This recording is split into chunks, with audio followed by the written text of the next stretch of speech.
El Salvador has passed new law that's going to allow its president to run indefinitely.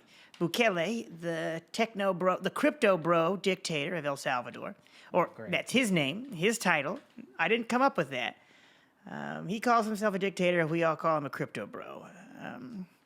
But anyway, so President Bukele, I think he was already elected to his second term, and he's now his government has passed a law that will allow presidents to run indefinitely.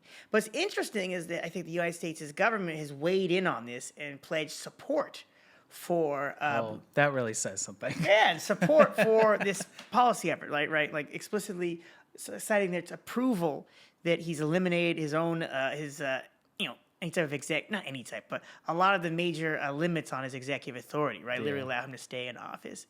And I think it's not surprising because I think anybody who says President Bukele is now like a staunch supporter and toady for U.S. imperialism is either blind or a U.S. toady themselves, right? Because this man has, he's literally created a massive supermax prison in El Salvador that the United States deports people to. This is not like, the United States relationship like with fucking 30-year Egyptian president Hosni Mubarak. We used to send people to his prisons there before, so this is a long, tried and tested method of U.S. policy. Like we love having friends of dictators elsewhere. We oppose dictators sort of sometimes in our own country, occasionally. But most of the time, we love a good dictator, especially if he's our homie, right? We love a dictator that's willing to imprison our enemies for us. We love a dictator who's willing to echo our talking points.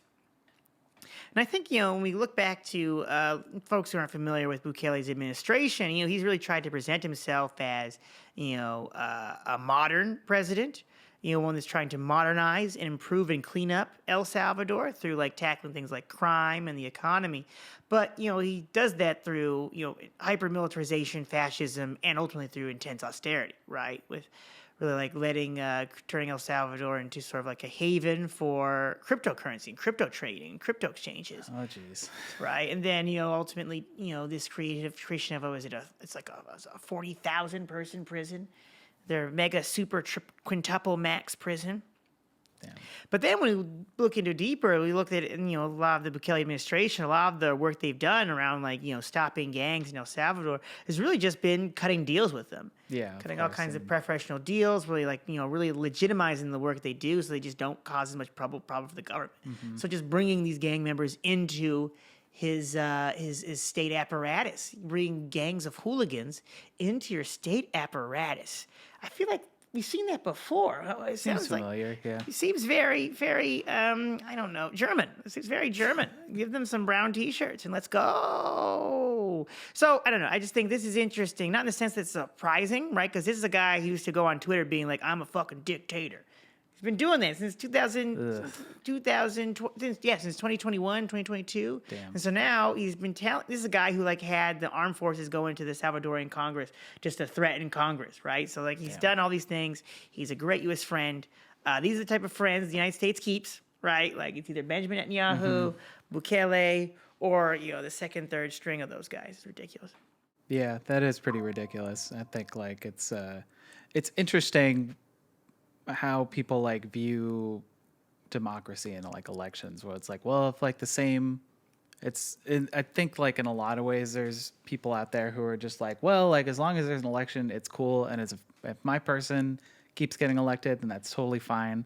But if it's the person that I don't like, that's not fine. But I think it really, the type of democracy and what these elections are really doing is really indicative of the class politics that are in play in a particular country, And generally speaking, when we're talking about elections, we're talking about a liberal democracy. We're talking about a capitalist democracy, which always, leaves the door open for not just capitalists running the show, but for straight up fascists to run the show, And I think that's something that people need to realize. It's in a society that's actually run by people, that wouldn't be possible, There wouldn't be an opportunity for a straight up fascist to be able to waltz right in and be all right, I'm just going to convince a bunch of people to vote for me or somehow game the system so that I am just in power, period, and I get to do whatever I want. That's actually very undemocratic in a lot of ways. But I don't know. I'm not too familiar with the the entire situation in El Salvador, but I've definitely seen plenty of headlines about like how, Trump and dude have been like cozying up together, and this is like the primary place where it's like when they're picking up just random working class people and sending them out of the country, and they're not going to quote unquote where they're from, they're going to fucking El Salvador. Yeah, exactly. So. But I think this is the last thing I'll say about this. It goes back to like, as you think of even like, just take like say the Trump administration's stance on people like President Maduro in Venezuela, right? Yeah. Like, good example. Like you have like the sort of the paradox relationship, because like the United States government has leveraged so many accusations for people like Maduro or Evo Morales in Bolivia around charges of dictatorship, non-democracy, like corruption. But when they're faced in the face of literally somebody who's actually trying to like become president indefinitely, the United States And is just actually, like, all good. it's fine. Why? Because his government perfectly fits into U.S. interests in Latin America, right? Oh, yeah, absolutely. Right, and so that's really what it's about. It's nothing to do with the actual policies in these people. I would imagine the United States, Donald Trump, they don't actually know anything about Maduro's political regime in Venezuela. I don't think Trump is familiar at all with anything Evo Morales has done with Bolivia or any of his or any of those things. But the main thing is their opposition to U.S. interests, or rather, it's difference. like him and all the people that he works with or works for are not making money off that. Yeah, that's it. That's what they care about. And that's how it's been for a very long time. I mean, that's like, part of the reason why the Vietnam War turned into what it did was because the U.S. wouldn't recognize a vote to unify Vietnam, which would have put Ho Chi Minh in power. That was just not in their interest. They're like, you know what? We're just not going to go through with that, even though the rest of the UN is like more or less okay with it. And then eventually, the North was like, okay, we don't want the U.S. to come in. We don't want France to have this stronghold in the South, because that gives them the opportunity to just invade the North. So like, we have to liberate all of Vietnam. And that's like, a lot of people might think there's like some controversy that's like, but they were the aggressor, and that's why like it kind of made sense that the U.S. was there because they were being aggressive. It's like, no, it's like it's aggressive to deny another country's right to like elect the person who would probably be elected in the first place, and it's like there's it's like if you don't allow people's right to self-determination one way, like they're going to take it in another way.